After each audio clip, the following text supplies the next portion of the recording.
स्वप्न साऱ्यांचे, स्वप्न घराचे पूर्ण करणार arch residency. Neral railway station पासून हाकेच्या अंतरावर सुरू असलेला गृहप्रकल्प. दर्जेदार बांधकाम, अत्याधुनिक सुविधा, उत्तम कनेक्टिव्हिटी, निसर्गाच्या कुशीत पर्यावरणपूरक गृहप्रकल्प म्हणजे आर्च रेसिडेन्सी.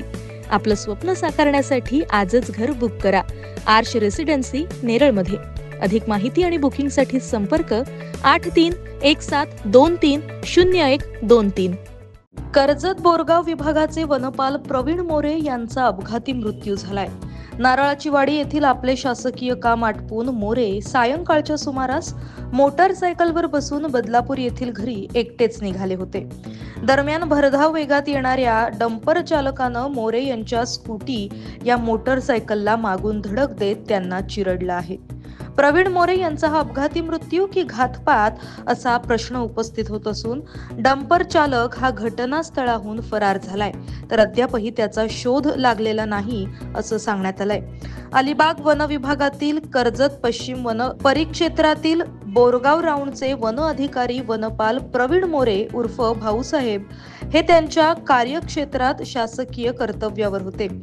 30 जानेवारी रोजी कर्जत तालुक्यातील साळोख नारळाची वाडी येथील आदिवासी समाजाच्या दफन स्मशानभूमीवरील प्रश्नासंदर्भात वनपाल म्हणून प्रवीण मोरे हे नारळाची वाडी येथे पोहोचले होते.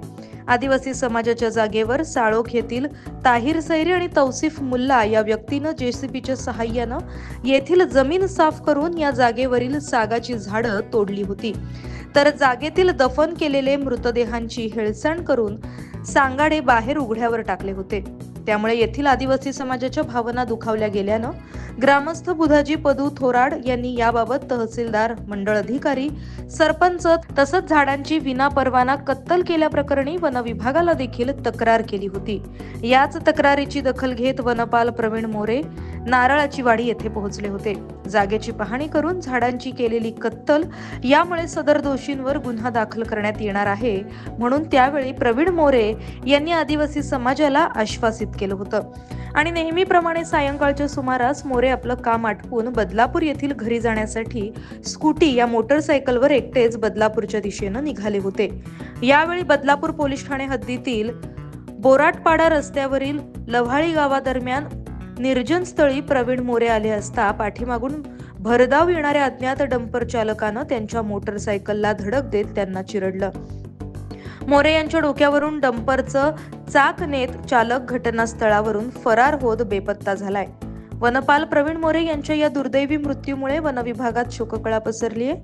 दरम्यान मोरे यांचा हा अपघाती मृत्यू आहे की त्यांचा घातपात घडवून आणण्याचा कोणी प्रयत्न केलाय अशी चर्चा आता परिसरात रंगू लागली आहे. याबाबत वन विभागाचे पश्चिम विभागाचे अधिकारी समीर खेडेकर यांनी यावर बोलताना सांगितलंय की घटनेचा तपास सुरू आहे.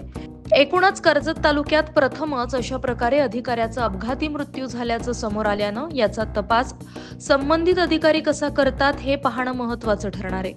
महाराष्ट्र न्यूज 24 साठी अजय गायकवाड, कर्जत.